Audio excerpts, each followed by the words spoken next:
So you have a 2-month truce, a 2-month ceasefire that's coming to effect in Yemen. You know, especially as the holy month of Ramadan is starting. And, you know, this has been brokered by the United Nations. So you have the Saudis, the Saudi coalition, the IRG, which is the internationally recognized government in Aden, you know, which the Saudis are backing, and the Houthis that have all agreed to a ceasefire. And this is good for multiple reasons. Obviously, because that means no more bombings and killings, hopefully. But, of course, the fuel blockade.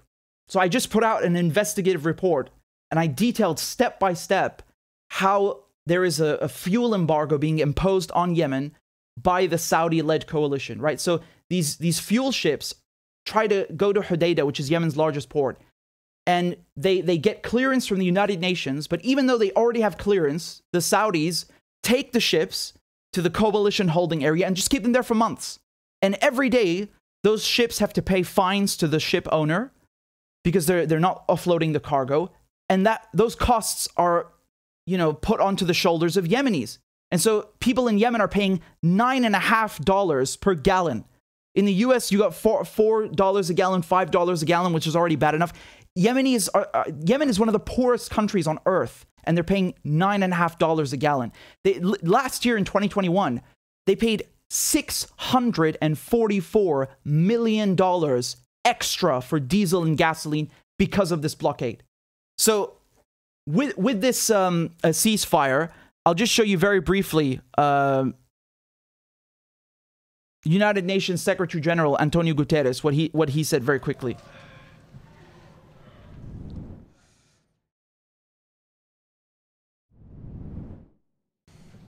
Thank you very much for your presence.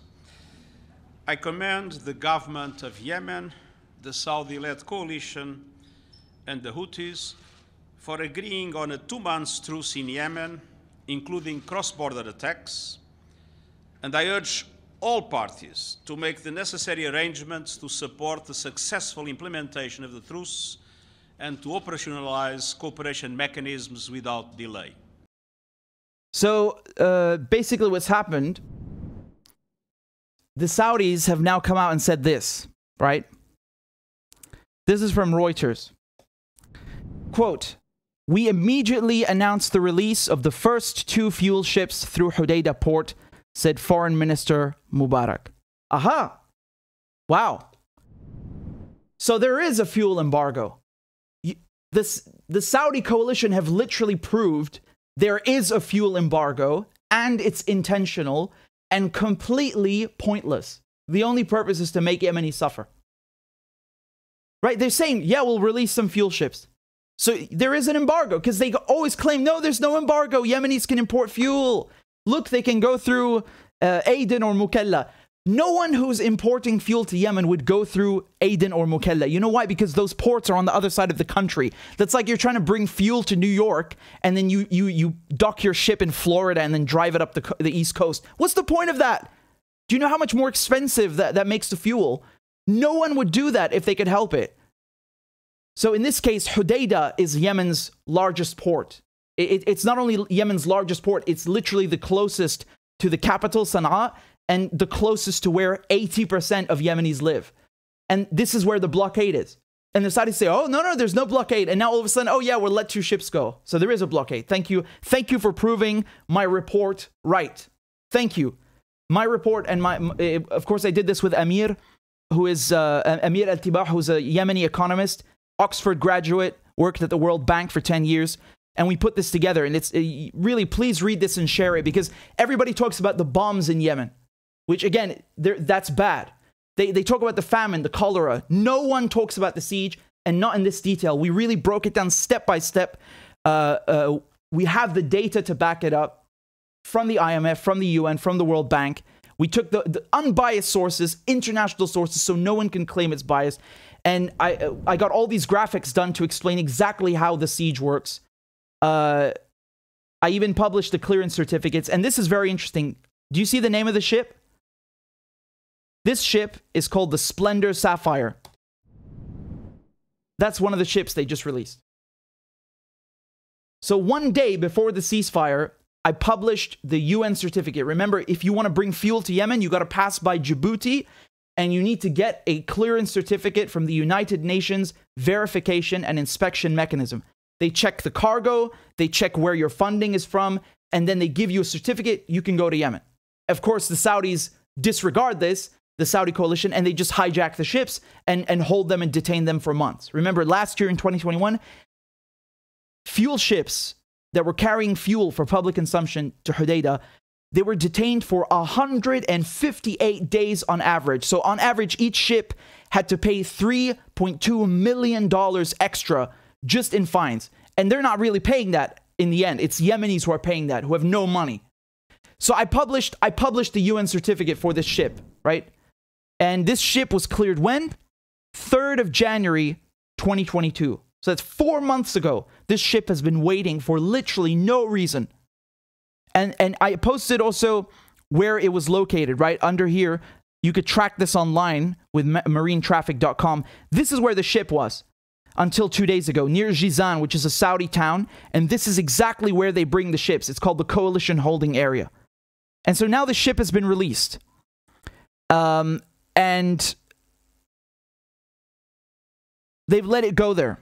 They've let it go to Hudaida, right? So that proves that the siege is intentional, and it proves that there is a siege. And because the Saudis are always denying this and lying and saying that, oh no, we're not blocking fuel from coming in. Yeah, you can get fuel to Yemen through the other ports, which are on the other side of the country. So that, again, that adds transportation costs because you got to drive the fuel trucks further to get to where Yemenis actually live. And on top of that, you got to drive through dangerous roads where you have Al-Qaeda and other militias that literally stop you. They stop the fuel trucks and demand you pay a ransom, or they'll kill you or won't let you pass, right? So again, look at this. Just seriously, look at this map. The Saudis say, yeah, there's no blockade. You can just go to Aden or Mukalla, which are like down here on the other side of the country, right? Most Yemenis live here. This is the biggest port, but you can't go there. So that you have to go here and drive the trucks, this ridiculous yellow route. Like, what a detour. This detour is filled with roadblocks and checkpoints of Al-Qaeda and other militias who are shaking the fuel trucks down for money. And once again, who pays for that in the end? Yemenis at the pump. And this is so much bigger than just, oh, there's no fuel. Do you know what that means when there's no fuel? It doesn't mean, oh, I can't drive my car or I can't power my generator. It means electricity is more expensive. Medicine is more expensive. Food is more expensive. Hospitals cannot function, literally shutting down because they cannot keep people in intensive care units. They cannot store medicine. They cannot use equipment. Agriculture, screwed. Industry, screwed. The service sector, screwed. That's what the shortage of fuel means. The inflation in Yemen increased 40% last year. I mean, it's astronomical. And so the Saudis are playing games, you know, and now they're saying, this is according to the Arab Weekly. So I told you they released 2 ships yesterday, right? Apparently, they are saying that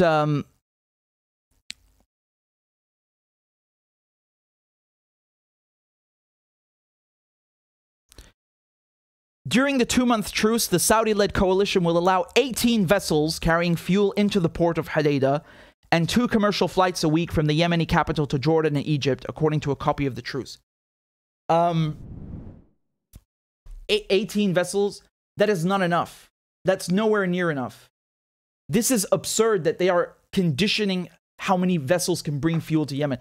Do you know how much fuel Yemenis are lacking? Again, all of these numbers, Amir and I published this in the report. This is hard data. It's bulletproof, if I may say so. And I just want to show you the deficit, right? Because maybe you can understand how much fuel Yemenis are lacking. So this is, you can see year by year how there's actually less fuel available than what they need to consume. So the required consumption of diesel is in blue, and the actual consumption, like what they were actually able to consume in diesel, is in white. So you see in 2019, it's in 49% deficit. Sorry, in 2020 it was 49% deficit, right?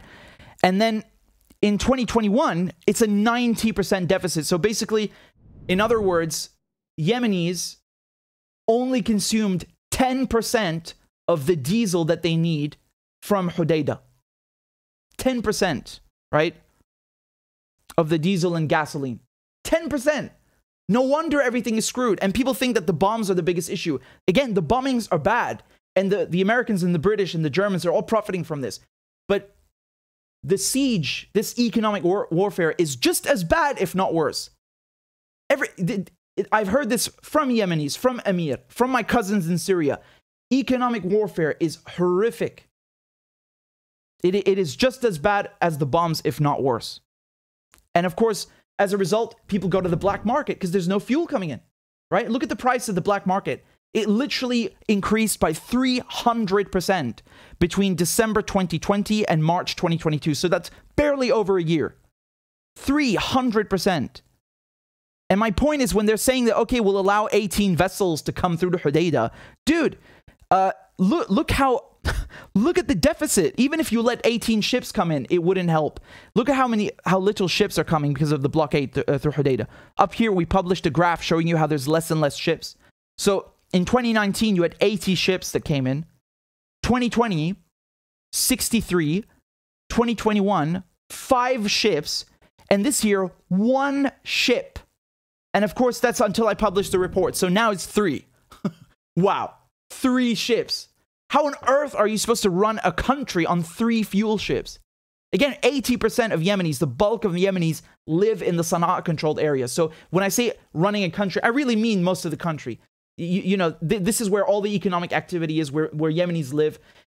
Dude, look at the graph, right? So I told you in 2020, you had a 50% deficit of consumption, right? So in 2020, Yemenis only got 50%, half of what they need in terms of fuel.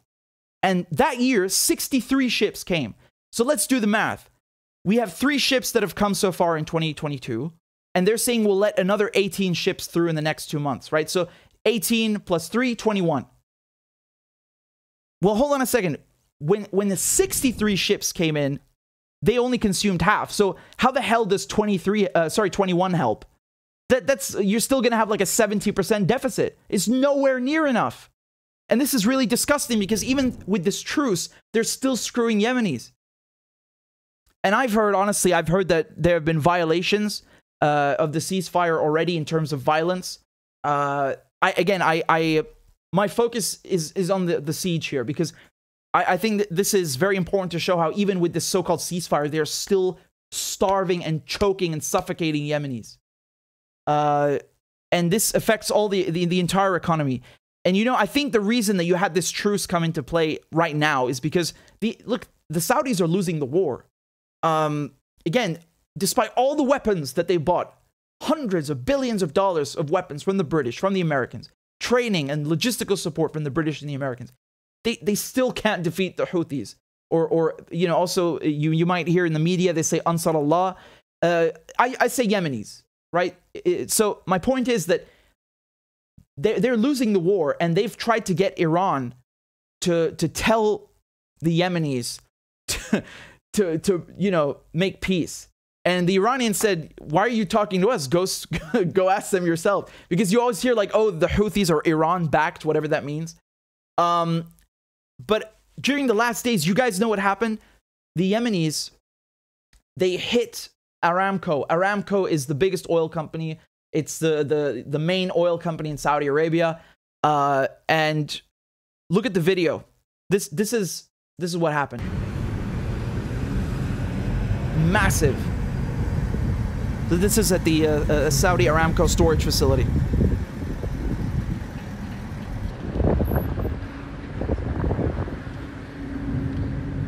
And you had all of this happening during the Formula 1 race, during the Grand Prix, right? So this was very embarrassing for the Saudis, right? Because they, the Khalij, meaning the Arabs in the Gulf, UAE and Qatar and the Saudis, they like to pretend that, they are very cultured and they are hosting all these nice expos and international events. And, oh, look, we're building here this new city in the desert. And they love all of this stuff. And so they're very proud that they're hosting the Formula 1 Grand Prix.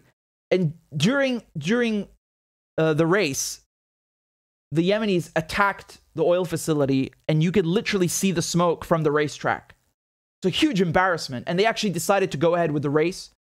Here's another picture. I think you can see just the size of the plume. I mean, it's absolutely enormous, right? This is, again, March 25th, right? Smoke blowing from an oil storage facility in Saudi Arabia's Red Sea coastal city of Jeddah on March 25th. I mean, it's absolutely enormous, right? Very embarrassing for them. And so, honestly, I just want to say one thing. Do you see the difference between the Yemenis and the Saudis? The Saudis, they go and bomb a prison, and you know, a few months ago, and kill 70 prisoners. They go and bomb villages. They bomb all kinds of civilian infrastructure. The Yemenis, they don't fire at civilians. They target they go for the jugular, right? They send a message to the Saudis. We don't want to kill your civilians. We want to defend ourselves. Back off. And I think that's one reason why it worked. Of course, in the grand scheme of things, they're losing the war. They can't, you know, they've been trying to bomb Yemen now for 7 years, since 2015. As a matter of fact, last year marks the 7th anniversary of this. And they just can't win. And yes, the Aden government is internationally recognized by the UN. But 80% of Yemenis live under Sana'a-controlled areas. They don't want to live under the Aden government. And so my point is, I think the Yemenis, they have the upper hand right now, and they embarrassed the Saudis so bad at the Formula One. And of course, remember a few months ago in January, they also hit the UAE, right? They also hit an oil facility. Unfortunately, I think there was some foreign workers who were killed. But you see the difference. They don't just randomly bomb civilians. They go for vital infrastructure, but not civilian infrastructure, right? They go. This is supporting the war effort. The Saudis buy weapons with this. I would rather there's no war, obviously, but we have to remember that Yemenis are being bombed to smithereens, and their economy is being ravaged by the siege. Honestly, the damage that the fuel embargo is doing, it's so much bigger than anything the bombs could do. Again, 40% inflation because of the fuel embargo. And so saying, oh, we'll let 18 ships through, this is absurd. This is utterly absurd, honestly. And I don't know how long this truce is going to hold. Obviously, I hope that they would just make peace and they would find a solution. But, you know, it's funny because the Saudis and the Emiratis are upset with the Americans because the Americans are not giving them enough support to kill more Yemenis, right? So that's why they've refused to produce more oil and help to quell global oil prices. Because, again, Biden tried to, you know, contact them. They wouldn't take the call. He wants them to produce more oil and ease global prices because of, you know, what's happening in Russia. And again, don't forget, Russia, the war in Ukraine is screwing Yemenis because Yemenis import 40% of their wheat from Ukraine and Russia. So obviously, you know, on top of the bombs, on top of the 7-year war, on top of the fuel embargo, now they have to pay even more for basic necessities like wheat because of more, you know, NATO nonsense. Here you can see negotiations for the truce. So that in the middle here on the left, the blonde guy, he's the UN special envoy, right? So he's Hans Grundberg. And again, I'm happy there's a truce. I hope it holds, but I just wanted to underline how bad the siege is and how underreported all of this is. I really think that there needs to be more focus on the siege because people, they have a hard time visualizing how lethal economic warfare is. They think, you know, bombs are the worst thing that can happen. Bombs are horrific, you know, but it's not the only facet of waging war. This is no different from in the medieval times when they would surround the city and make sure you can't bring any food in, and people would die of malnourishment and disease and starvation. You know, it's no different. It's the modern equivalent. And in this case, it's not even really just sanctions. There's a literal blockade with a navy. So, you know, we need to highlight this and highlight these crimes and highlight the impact that they have on Yemenis and push for it to stop.